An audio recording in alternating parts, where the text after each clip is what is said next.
From the heartland of America, focused on God, family, and country, the mouthpiece of the Midwest, this is Dale Carter's America.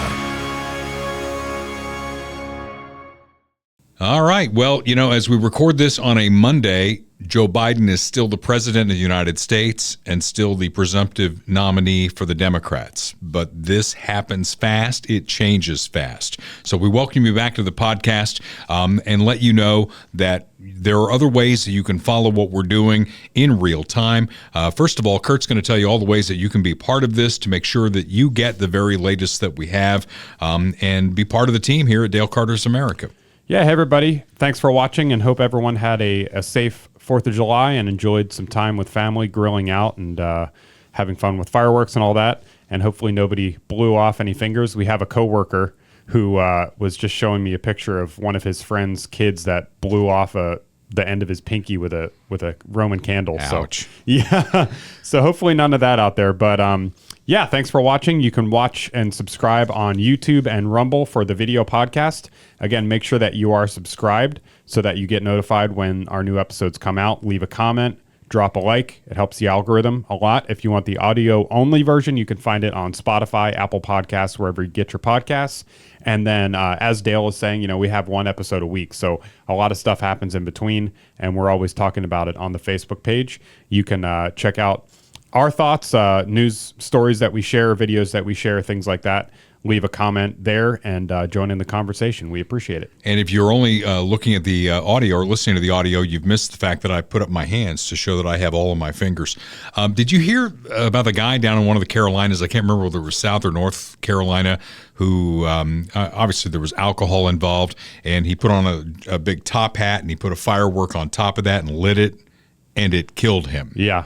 Yeah, I saw that. It was like instant death or something like that because it blew up his head, basically. Really? What a dumbass. Yeah. We always talk about, make sure you get your fingers away from whatever you're lighting. Who the hell puts one on top of their head, right?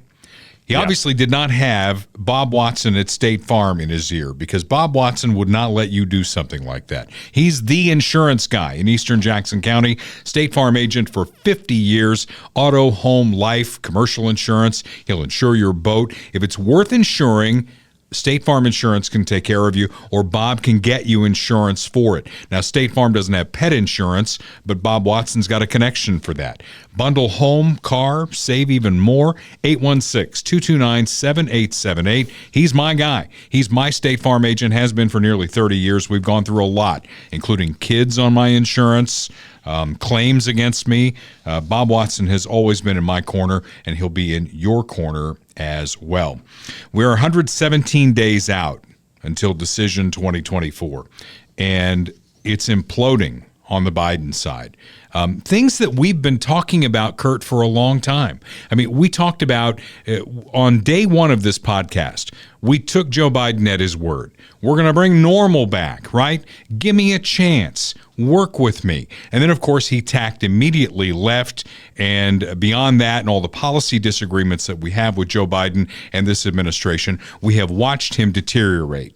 How many times have we said on this podcast that today's version of Joe is the best you are going to get? And people in the mainstream media, in the White House, they've scoffed at us. They scoffed at us every step of the way. And they say, even to the point where very recently, Karine Jean-Pierre was saying that the frozen videos that you were seeing on places like Fox News Channel were fakes. Remember that? She said they were fakes. Yeah. And now we know that they're not. We have the debate performance under his belt, and you've got Democrats, you've got donors that are all coming out saying, something's got to go here. Joe's got to go. The very latest joining the chorus in Congress is Jerry Nadler. Nadler is the ranking member on the Judiciary Committee. I mean, that is a big name in Democrat politics. New York City congressman. He says that Joe's got to go. And then you got him going on TV trying to resurrect his candidacy by going on with George Stephanopoulos. I mean, not exactly Brett Baer at Fox News Channel, right? Stephanopoulos was Bill Clinton's right-hand man when he was president, so he's a Democratic operative. He is not a journalist. And Biden goes on with him. And did you see that interview? 15 minutes of it. I didn't. No, I didn't watch it. It's, the Democrats, the ones that are still in the tank for Joe, are like, it was okay. And what I saw was, Stephanopoulos, I'm not sure if you're going to play any clips from this, but Stephanopoulos said, will you be okay in January if it's Donald Trump who's sworn in? And Biden said, if I did my goodest. Yeah, I did see that. If I did my goodest. I got a couple clips pulled up here. Both are about the debate performance. Yeah, go. So here's the first one. Did you ever watch the debate afterwards? I don't think I did, no. Well, what I want to get at is, what were you experiencing as you were going through the debate? Did you know how badly it was going? Yeah, look, the whole way I prepared, nobody's fault mine. Nobody's fault but mine. I prepared what I usually would do, sitting down, as I did come back with foreign leaders or the National Security Council, for explicit detail. And I realized about partway through that, I get quoted, the New York Times had me down at 10 points before the debate, 9 now, or whatever the hell it is. The fact of the matter is that what I looked at is that he also lied 28 times. The way the debate ran, not my fault, no one else's fault. No one else's fault. But it seemed like you were having trouble from the first question in, even before he spoke. Well, I just had a bad night. That's it. I just had a bad night. Yeah. And then you brought up the other clip of him blaming Trump for, yelling over him while he was trying to talk. One thing from that clip you just played, he said several times in that clip, nobody's fault but mine. That's not the story in the White House. In the White House, they're excoriating the staff who prepped him for this. It's their fault, not Joe's fault. Right. Yeah, and then you had, we talked about James Clyburn a little bit last week, and I didn't play the clip last week, but you can go find it on Twitter and stuff. He was blaming the moderators and blaming the debate format, saying that, they didn't jump on Trump for lying, and stuff like this. So, they're coming up with all kinds of excuses. But here's the other clip about the debate where he says that Trump was yelling over him. And how quickly did it come to you that you were having that bad night? Well, it came to me as having a bad night when I realized that even when I was answering a question, even though they turned his mic off, he was still shouting. And I let it distract me. I've seen enough clips. I didn't watch the whole thing. I didn't get a sense that Trump did that. In fact, I think Trump took my advice and basically let Joe talk. Yeah. Did you get a sense that he was yelling? Absolutely not. I watched the whole thing live, and he was not yelling, over him or anything like that. And even if he was, it's a pretty low bar. If you're the president of the United States and all it takes is somebody talking or yelling next to you and it completely derails you, that's not a good look either. But it's not even true. He was, you can go watch the clips, and Trump put out like a supercut to debunk that, where it shows all the times that Biden messed up, fumbled his words, lost his train of thought, misspoke, mumbled, things like that. And Trump is not interrupting. What are the 28 lies? They keep referencing this, and I haven't seen anybody say specifically Trump lied about this. Yet we know Biden lied about certain things, and we can enumerate those for you. The fact that no service members were killed on his watch. I got a friend whose son just got out of the Marine Corps. She said she literally about shit her pants when he said that no service members had been killed under his watch, because buddies of her son were over there in Afghanistan when all hell broke loose on Joe Biden's watch. So we know that's a lie. There are other things he said that were a lie, that the Border Patrol had endorsed him. Flat out lie. He's told the lie over and over again that he inherited 9% inflation. That didn't happen until 2022. Right. So, and Trump pointed that out like immediately after in the debate too. I mean, you watched the whole thing. Give me an example. What's an example of a lie that Trump told? I'm not really sure. I mean, you could probably go and look up the fact check articles from CNN or whatever. Because that's what they're going with. They're going with, I know how to tell the truth. No, you don't, sir. Right. You lie. And we can say this is a lie. Now, Trump, and even really like pathetic, tired lies that have been disproven a bunch of times. Like Trump said that Nazis are very fine people in Charlottesville. Inject yourself with bleach, which they've said over and over and over again, which never happened. Yeah. Which was a whole part of the debate. I mean, Biden went into not to rehash the whole thing again, but he went into the whole Charlottesville thing for like 5 minutes, and saying that Trump told an aide that he admires Hitler, behind the scenes, and he said that Nazis are very fine people and blah, blah, blah. And, he said you all are suckers, Nobody ever had that on tape, and everybody close to it has completely denied it. So, again, I challenge people when they say stuff like this, like when they say, hey, you're a racist. Okay, prove it. Show me. Right. Show me how he's a racist. It frustrates me that they get away with this, and it shields their guy. And again, the emperor has no clothes here at this point. And now even Democrats and donors are starting to sing that chorus. Then the question I have is, who's running this damn country? Did you hear the story that Joe Biden and Hunter Biden are in high-level meetings at the White House? Yep. Jill Biden is the first lady, and we talked about last time how Edith Wilson, Woodrow Wilson's wife, she was involved and basically ran the country after he had a stroke. Well, that was long before we had the kind of media that we have today where scrutiny ought to be implied here. But Hunter Biden, are you kidding me? Nope, it's happening. It's happening. I mean, it's been, and again, you point out that even the mainstream media is having to acknowledge some of this stuff. This story is from NBC News. Headline, Hunter Biden has joined White House meetings as he stays close to the president post-debate. And here's how the story starts. Hunter Biden has joined meetings with President Joe Biden and his top aides since his father returned to the White House from Camp David, Maryland on Monday evening, according to 4 people familiar with the matter. So, I mean, the obvious question is, what sort of meetings is he going to? What actual influence does he have in these meetings? Does he have a bag of Coke with him? Yeah. Is he offering it to people? Maybe that's a little quid pro quo in the form of like, a bump under the Resolute desk. Who knows? Well, that meant something entirely different when Clinton was president. I guarantee you on that. Absolutely. So what's next in all this as we continue to follow it in real time? I mean, things are happening. More members of Congress are jumping on board here. Biden says angrily that he's not going anywhere, that Jill Biden's by his side, and she's not going to let him get out of the campaign, much less resign. Disney heiress Abigail Disney, she's the heir to the Disney fortune, says she will withhold all donations from all Democrats until Joe drops out of the race.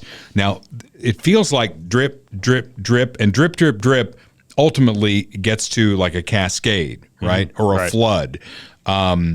How do they turn this back? Can they turn this back? I don't know. I mean, I think they are really pressured to get rid of this guy, but Joe is stubborn and old, and he doesn't want to get out. And I think that the party also acknowledges that it's a really bad look to try and replace him with somebody else last minute. I think if they really wanted to get him out, they could. I mean, he's a puppet at this point. He doesn't really have any control over anything. So, it could be a simple, I forget where I heard this, but somebody was like, well, he's not gonna agree to leave. And it's like, well, he doesn't know where he is. Just tell him he agreed to leave. Just say, well, they've got that hey, Joe, you said you wanted to get out. Remember, they got that set that looks like the White House where they've done a lot of press availabilities. Right. They just put him in there. Yeah. Maybe they could, get a helicopter to come over and take that thing somewhere and put him in it. Yeah, like a Truman Show type thing. Put a TV camera in front of him that's not turned on, and have him just give endless press conferences to nobody. I saw an interview with Marco Rubio where they were asking him if he was going to be Trump's pick to be VP and how that might be problematic because both of them are from Florida, and then went into the whole thing of what if Kamala Harris becomes the nominee and then Gavin Newsom maybe becomes her running mate. I mean, and he's like, well, if you've got a problem with me being from Florida and Trump being from Florida constitutionally, how can you have two people from California on the ticket? So that's something else to consider. A lot of different extensions to this thing. It's far from over, but the hello? Oh. I gotta close my my other browser window. That chime means your time is up. I got an email. Sorry. All right. So, Joe, as Rex Hudler says on the Royals broadcast, you gots to go. Yeah. We'll see if that happens. Trump, meanwhile, has challenged Biden to an actual debate. Did you see this? Lincoln Douglas style. No moderator, just the two of them on a stage. Yep. You think it happens? No. No, this is the post that Trump made on Truth Social. I have the answer to crooked Joe Biden incompetence puzzle. Let's do another debate, but this time, no holds barred, on all-out discussion with just the two of us on stage. So, yeah. He goes on and on. There's random capitalized words in here.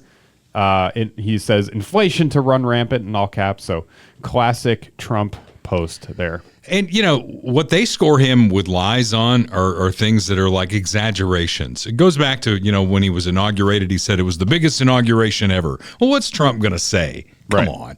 That's not I don't put that in the same category with no American soldiers died on my watch. Right. Something that we can quantify.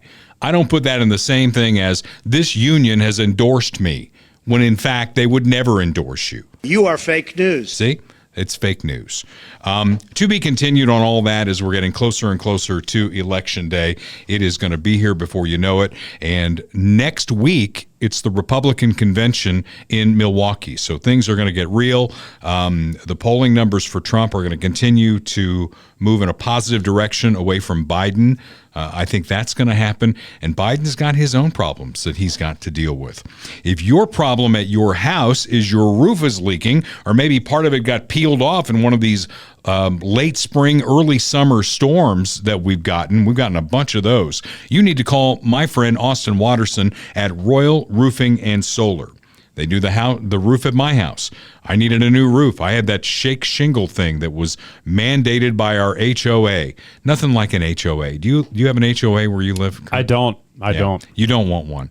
My wife always tells me, well, it keeps the neighbor from painting their house like bright orange. I mean, you got to have some standards. And I guess I get that a little bit.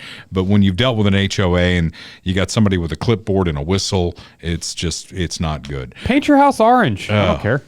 I'm not painting my house orange. I love my house. Yeah. Anyway, back to this. Royal Roofing and Solar is at 816-540-7057. If you need an estimate on your roof, call Austin. Great guy. And they can even show you how you can make solar panels happen on your roof and make your Evergy bill go from triple-digit high to where they owe you money.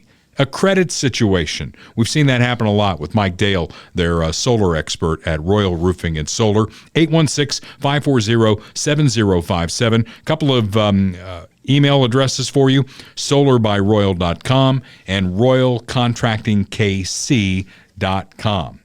Something else that many of us are facing, and that's turning 65. It's amazing, but 10,000 people a day turn 65 in this country, and they're looking at the checkered flag at the end of the road, and that's Medicare, yet most people have no idea what Medicare means. Some people think Medicare covers everything. You just go into this Medicare deal, and you're taken care of. That's not true. It's complicated, and it's not one size fits all. Let Kirk Doris and Lori Hocker take you through what your Medicare situation looks like. Everybody's different. Why sit through a 2-hour Medicare seminar? 60% of that info that they present won't even pertain to you. Schedule a no-cost visit with Kirk or Lori and let them show you. Get the answers and know your options. 816-701-6661. They're officed at 3600 South Nolan Road in Independence. MedicareSimplifiedKC.com on the web. And if you can't come to them, they will come to you. fine folks, and we love having them here on Dale Carter's America. Tremendous people. So across the pond, they've got elections going on as well. And for the first time since 1997, there will be a Labour Party Prime Minister in the UK. Keir Starmer, the first center-left, as they describe it, leader since Tony Blair in 1997. And on the continent, when I wrote this, Germany, France, Italy, Spain, and Poland were going to swing right. Well, France, at the last minute, a left-wing surge happened. And in France, they've got a government that can't really do anything. It's kind of locked up. They don't have a majority, working majority in their house, essentially, the biggest part of their government. So they've got an issue there that nothing's going to get done. So what does all this mean, and how might it affect what's going on in the United States? It seems like, we see this once in a while. This is a change election. If you're in power now, you got to go because things aren't working too well. So in the UK, what's happening over there is the feeling is the government's not spending enough money. Now, I don't know what their debt situation is. I know what our debt situation is. We're $35 trillion in debt. $35 trillion. We're adding $1 trillion every month to our debt. We have a $2 trillion deficit, sky-high interest rates, and a country where, according to CBS, houses are now unaffordable in 80% of larger U.S. counties. So I got to tell you, Kurt, I don't know what's going to happen in Europe, and that's not really our area. It's something that we kind of watch and see what's happening over there. But it feels like if you're in power in Europe, you're out. If you're in power in the United States, maybe you're out. So let's say Trump wins, comes in next year, and he inherits, by then, it's probably going to be $36 trillion debt, $2 trillion in a deficit. What's he going to do? How's he going to get out of it? Yeah, I don't know. I mean, you got to really make some serious cuts. It's not going to come from more revenue. It's not going to come from taxing the rich, making them pay their fair share, as they say, because it's a drop in the bucket. I mean, going back to the debate again, one of the things that Biden kept bringing up was making the rich pay their fair share, and talking about new tax incentives or new tax proposals for bringing in more revenue. And he's like, it'll raise $500 billion over the next 10 years. It's always over the next 10 years. So you're going to bankrupt the economy for $500 billion over the next 10 years. Well, like you just said, I mean, we spend $500 billion in what? 20 days, 30 days? Yeah. So, I mean, it's just totally unsustainable. And the housing situation is interesting. Just to read an excerpt from this article that you sent. So it's recommended not to spend more than 28% of your wages on housing costs. Right.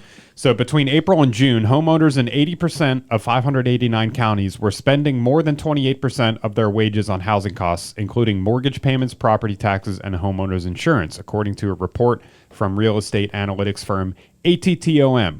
Home prices have hit record highs this year amid a shortage of affordable properties and mortgage rates hovering around 7%, more than twice their level in 2021. Homeowners are typically advised to spend no more than 28% of their wages on housing, and anything above that level is considered unaffordable. But ATTOM found that the average homeowner with a typical annual income of $72,358 pays $2,114 a month for housing. That means about 35% of their pay goes to housing costs. Yeah. So problematic. Yeah. And then if you look at credit card debt, pull up the big debt clock, because that's got all the information that we're going to talk about here in one-stop shopping. And you can look at this on your own in real time. The debt clock, which will show you how the debt is running out of control. And there's a lot of information on this page. You can see, for instance, what we spend on the military, what our deficit is. Deficit and debt are two different things. The amount of revenue that's coming into the government. I really think, and I had Chris Matthews on my show on KFKF once, and he kind of blew off this question when I brought it up. But I really think it's time somebody is going to have to go there and reboot the thing like a computer, because it is so tangled. It is such a mess. 80,000 pages in our tax code. You've got to be a CPA if you've got any complication in your taxes other than, you have a job and they take out taxes and you either get a refund or you have to pay at the end of the year. If you have anything more complicated than that, you got to have a CPA. And, Jennifer's going to kill me for saying this on the podcast, but we forgot something on our taxes this time. So we are going to do an amended return and make sure that we pay that because we pay what we owe, right? I mean, I said I could just tell them my name's Hunter Biden and maybe they'll just let it slide, but I don't think they're going to. So, that's how complicated it is. Why does it have to be so complicated? Why can't we just pull the plug and let's start over? Let's start with this. This is our government. These are the things that we want to pay for, right? What are the most important things we need? We need defense, right? So you got to pay for defense. That's on there. We've all paid into Social Security. So that is an entitlement because those of us who've paid into it are entitled to our money back. You wouldn't let us take that money and put it into a private account and let it grow in the stock market. So we're entitled to our money back. Medicare, that's a promise that we made to our senior citizens. We got to pay for that. So what do we got to pay for? And let's cut it off there. Let's cut it off at what we've got to pay for. Then how do we pay for it? What's the tax system look like that way? Because this complication, especially if Joe Biden wins again or whoever the Democrats put in there is going to win again, is going to get worse and worse and worse. He's going to let the Trump tax cuts expire. Now think about that for a second. Think about the cutoff where people don't pay federal income taxes. In fact, through tax credits like the Earned Income Tax Credit, they get money back that they didn't pay in over and above. So people who have paid taxes are going to see their taxes go up, and that's going to make everything better. So what the fundamental argument to me comes down to is, where is your money better off? Is it better off in the private sector, or is it better off going to Washington through this maze of money, and some of it comes out, and some of it goes here, some of it drowns in the Potomac? I'm not sure where it all goes. But what's the better system for doing all of this? And then why don't we just unplug the damn computer and start over again? Because this is not sustainable. Yeah, it's not. And, both parties have been talking about doing it for a long time. Well, really only one party has been talking about doing it, but neither party has done anything about it.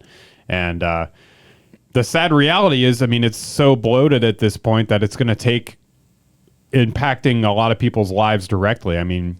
Tens of thousands, if not hundreds of thousands of federal workers and federal contractors are going to have to be fired. That's just unavoidable. And it has to be done. Sorry. But, biggest employer in most cities, including Kansas City, is the federal government. Yeah. So why? Why are we doing this? That's what just vexes me. And then somebody said to me, well, you never talked about the debt when Trump was in there running it up. Well, I did. This podcast did not exist. And I guarantee you, after January 20th, if Donald Trump is the president, we're still going to be railing on the debt because we've got to do something about it. It's not just the federal debt. Think about this. Credit card debt. That was one of the things that was on the debt clock, right? Personal credit card debt. Can you find that real quick? Yeah, let me pull it up.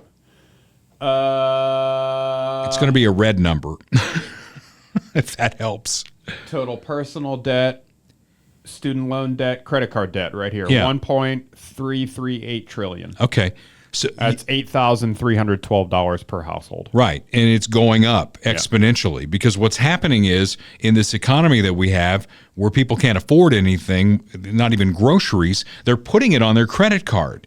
Delinquencies are going up. Delinquencies on car payments are going up. There's another cliff that's coming here. So is the next bridge that Joe Biden's going to go across?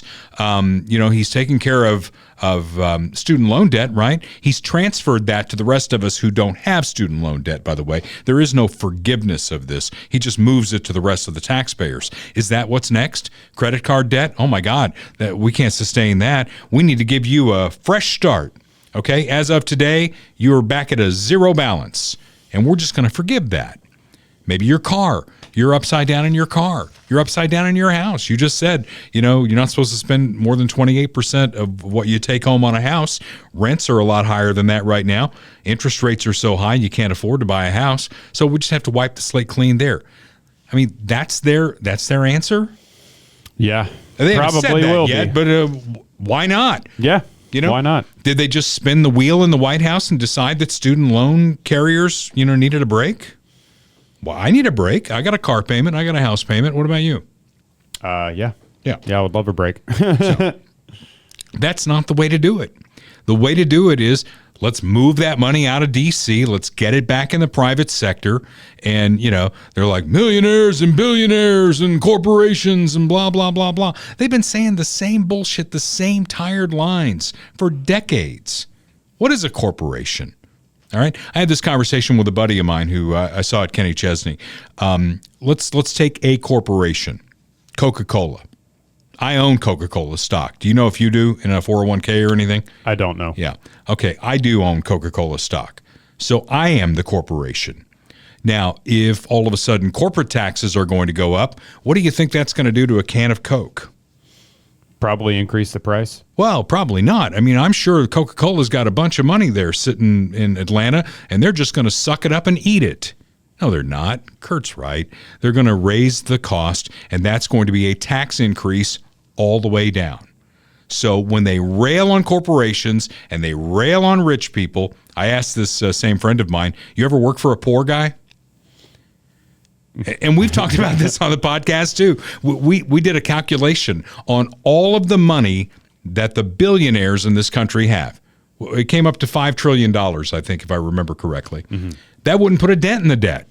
Right. And if you took all their money and they moved to Mexico or some other country, they just left because you took all of their money, who's going to produce the jobs? Have you ever worked for a poor guy? Nope. I haven't. Not that I'm aware of. So a lot of things to think about here as we go through the election. And I think through the lens of what's happening over in Europe, it's definitely a change election there. And I think it's going to be a change election here. So more of that to come as we watch what happens in real time. All right, moving on. Midwest GI Health and Wellness. Dr. Mark Taramina, one of the fine sponsors of this program. He's the guy that is out there with the message that 45 is the new 50 when we talk about colon cancer. Get your colon cancer screening. All right? Get your colonoscopy. They do it in one-stop shopping right there in Lee's Summit. They're on the web at MidwestGIHealth.com, and you can get your appointment by calling 816-836-2200. In most cases, I think insurance pays for this because they would rather you prevent colon cancer than deal with the cost of colon cancer. Not only do you have the cost to you and your body and perhaps even your life, but treatment for cancer is pretty darn expensive. The colonoscopy, relatively speaking, is not. And if you get to it early, you can treat it. That's the message that Dr. Mark Taramina wants you to know at Midwest GI Health and Wellness. Again, get that appointment, 816-836-2200. They're in Lee's Summit. 45 is the new 50, so if you're 45 or older, get your colon cancer screening done. And then you can go celebrate life. And who knows, maybe where you are in life, you want a new house.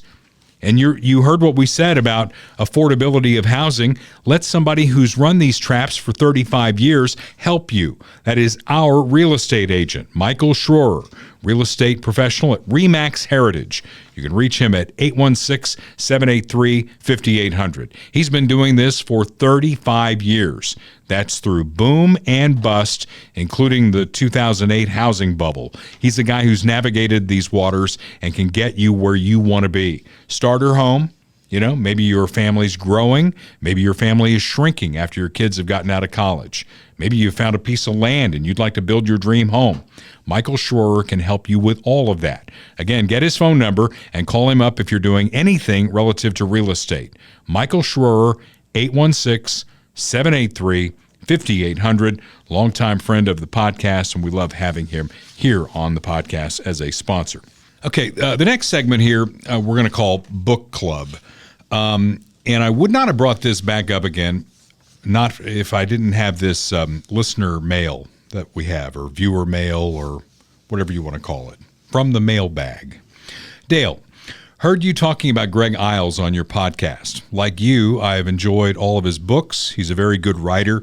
The Pen Cage series, although exhaustively long, is an interesting look into race and the South. I was excited last year when the notification for Southern Man hit my email. I'm now listening to it on Audible. The first insinuation of Orange Man bad I hoped was a passing moment, but the book seems to have all the Trump derangement issues held by our mass media. I grin and bear it, knowing the story as a whole is worth the pain. The thing that always gets me about the other side, and I think you and Kurt mentioned, is they believe we are part of this skinhead type group. I have no idea what QAnon is about. I don't know a Proud Boy, and Greg Iles has fallen into that mindset. It is sad. This comes from Lane, who says he is your father's brother-in-law. Oh, yeah. Does that ring a bell with you at all? Hi, Lane. Yeah. All right. So thank you, Lane, for reaching out. And I brought this with me so that you can see what he's talking about, exhaustively long. This is the Greg Iles book we've all been waiting for 7 years, called Southern Man. Okay. I love to read. It's one of my number one hobbies. And I have like a type of book that I like. And this is one of them I like. And this is like 1,000 pages long. If you can see where my bookmark is, I'm about halfway through it. So Greg Iles hasn't written a book in 7 years. Think about what's happened in 7 years. 7 years ago, Donald Trump wasn't president, right? Right. So there wasn't the Orange Man bad thing. Okay, so this is the Pen Cage series. The book is called Southern Man, and it's the first one written after Trump's presidency. And as Lane mentioned, TDS is on full display. And it starts with a big concert at a park in this Mississippi town where it's set. And I guess something before the book starts has happened in Memphis relative to the police and black people. Because as the mayor of this southern town says, black people are killed by the police all the time. That's part of the narrative that they want you to believe. So they've got this big music festival. There are a lot of black people there, and it's clear that they're carrying weapons. But it's like, well, we shouldn't search them, because that might set them off. So it's okay that they're all carrying weapons. There were no metal detectors anywhere near this. So one black person shoots another black person at this music festival, and then the sheriff's deputies that are ringing the thing for security, because redneck sheriffs in Mississippi, we know what they love to do, right? They love to kill black people. Right. So they open fire. Okay.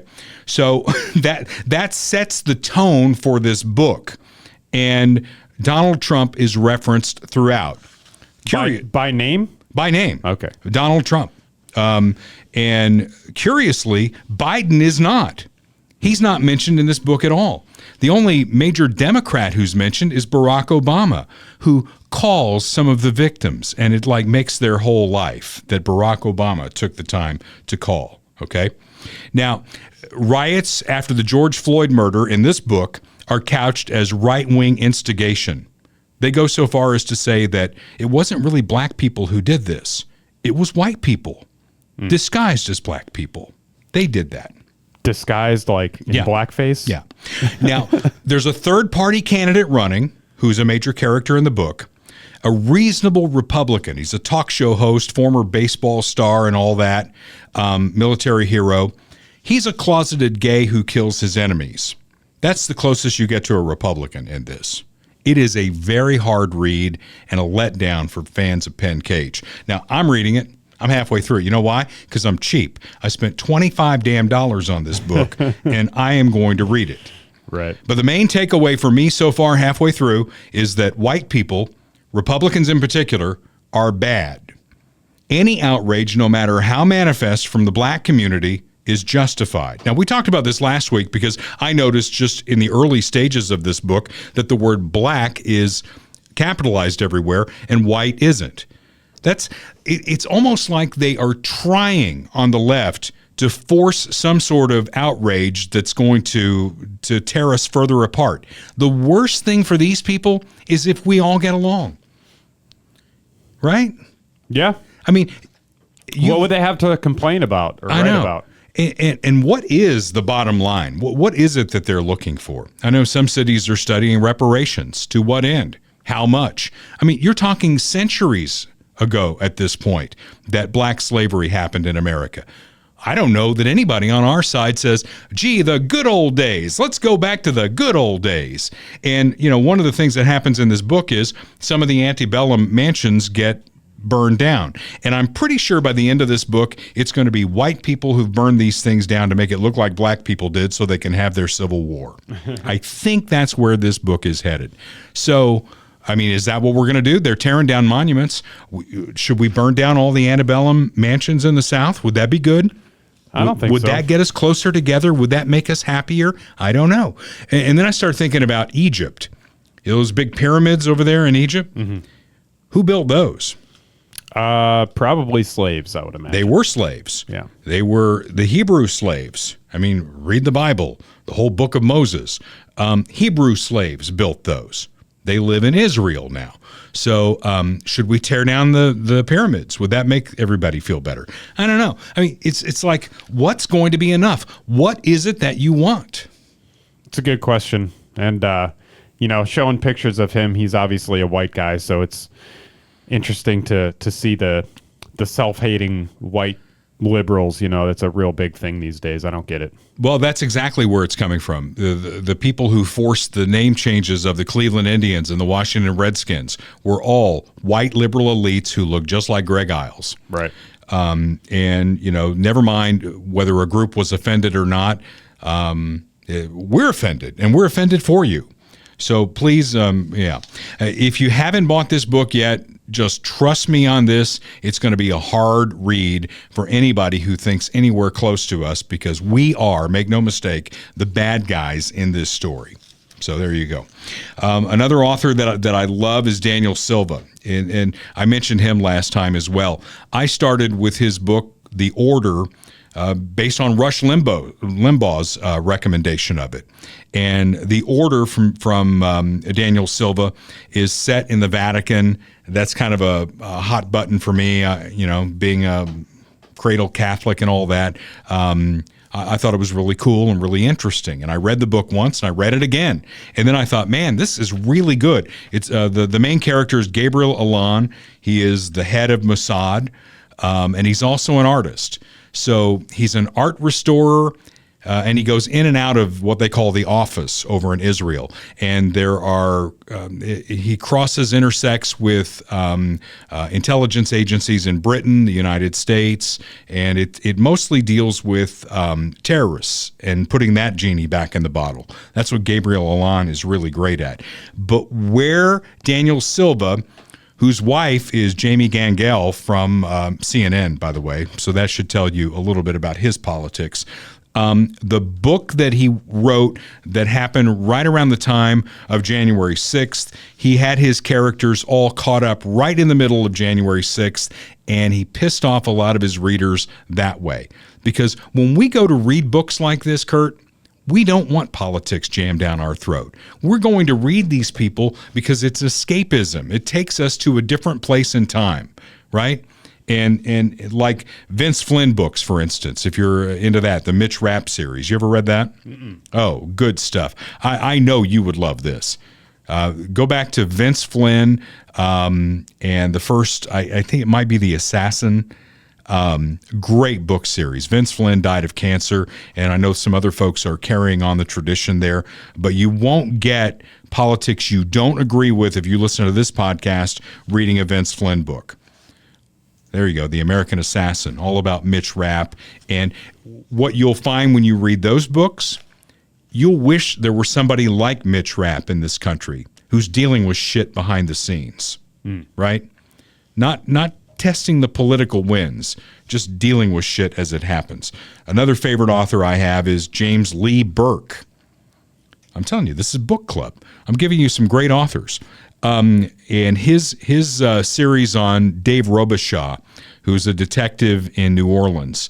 It's an awesome series. I'm about 20 books into that. Can't put it down, and you won't have to worry about liberal politics when you read James Lee Burke. Oh, yeah. Look at this guy.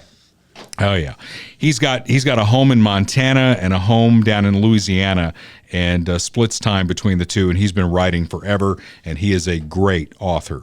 Now, as far as Silva goes, the latest installment of his book series with Gabriel Allon comes out this week. It's called A Death in Cornwall, and we will see if he mentions it. He didn't mention it in the book right after the January 6th thing. So maybe his fans got to him and said, maybe you should stay away from this. Yeah. So. Yeah, I mean, I think people, it's like anything else, any kind of creative pursuit, art, music, writing, a lot of people are paying the consequences, starting to more now for all the left-wing political stuff. People are getting sick of it, so. On my show on KFKF, when Mary McKenna was my co-host, she always played a lot more liberal than she was. So we had that yin and yang on the show, and we could go back and forth on stuff like that.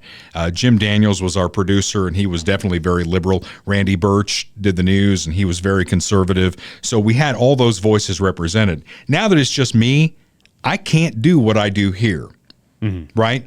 Because when I get close to that, it pisses people off. Right. So what I've done on the show is I just poke fun at both sides. And there's plenty to poke fun at between Trump and Biden. So that's what I do on the show. And, one of our, Lisa, one of our hardcore podcast fans, sent me a couple of songs that support Donald Trump that she wanted me to play on KFKF. And I'm like, it's a fine line that I walk here, right? We play some Aaron Lewis on the show, and I do poke fun at both sides. But what you get on this podcast is my unfiltered opinion. And I think it's your unfiltered opinion, too. Yep. All right. So I gave you like 4 authors that you should go start reading. Do you read a lot or no? Not as much as I used to, no. I should, but I'm still trying to get through the good books, so I'd like to get back to that. Well, I read a lot in a couple of different places. One, when I'm flying, and we're going to Montana pretty soon. So I got to have anything that'll take my mind off the fact that I'm in a tin can 5 miles up off the earth. What could go wrong here, right? And I'll be on Boeing planes, too, for quite a bit. So, what could go wrong here? So I put my nose in a book, I tune out everything around me, and I just read.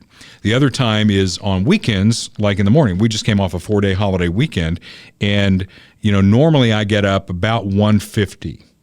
Okay, probably when you're just going to bed. Yeah, pretty much. My alarm is set for 2:15, but my body tells me it's time to get up at about 1:50, and that's when I get up. On the weekends, when I don't have to, I can generally lay in bed until 4 o'clock, and then I got to get up. It's like your body just tells you it's time to get up, and that gives me about 3.5 hours before Jennifer will rise.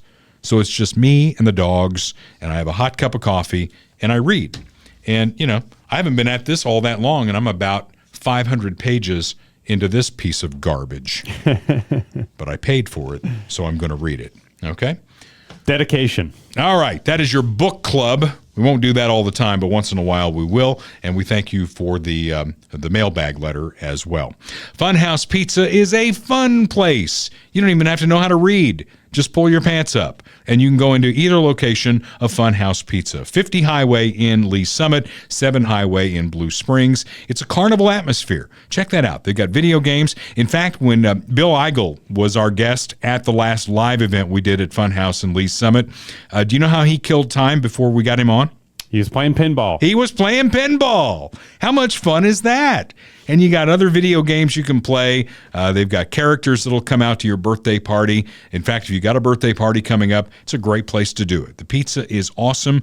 The toppings are piled high. The beverages are very cold. Jim Dingman runs a tight ship, too. If you got a kid that needs a summer job, it's a great place to send them because Jim will put them to work. They'll make decent money, and they'll learn the skill of going to work, right? Get that work thing going. Funhouse Pizza, 50 Highway in Lee Summit. They're also in Blue Springs on 7 Highway, the official pizza of Dale Carter's America. Bob Watson is my insurance guy. We talk about him a lot on the podcast. He's at 7th and Main in Blue Springs, taking care of your auto, home, life, commercial insurance too. Bundle home and car insurance and save. State Farm is, I think it's the best brand in insurance. I've had State Farm insurance since I started driving at 16. My parents were State Farm people. State Farm is a generational thing. And when I moved to Kansas City, it's like, okay, State Farm, who's my guy? And they sent me to Bob Watson at 7th and Main in Blue Springs, and he's been covering my family ever since. He'll take care of yours as well. He has a fantastic staff who can answer whatever questions you have. And the test of your insurance is when somebody hits your car or something else bad happens, your roof blows off.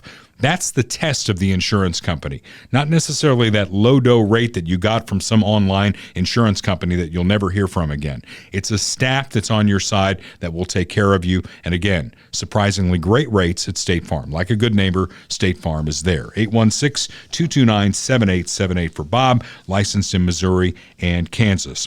Republican convention next week in Milwaukee. A great time to check the odds on Trump's Veep pick. I looked at Odds Trader, where you can bet on just about anything, and he's scrolling through. You're seeing the favorites here. Tim Scott is the current odds-on favorite, followed by Doug Burgum.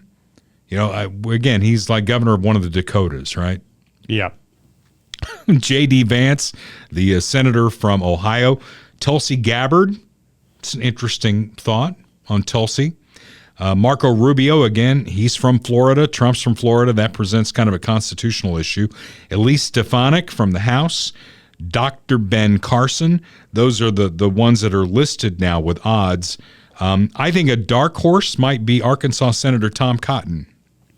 I'm surprised Vivek isn't on here because there's been some rumblings on Twitter about him potentially being picked. But I think he might well be part of the administration, but awfully young, not really tested, you know? That's just my thought on him.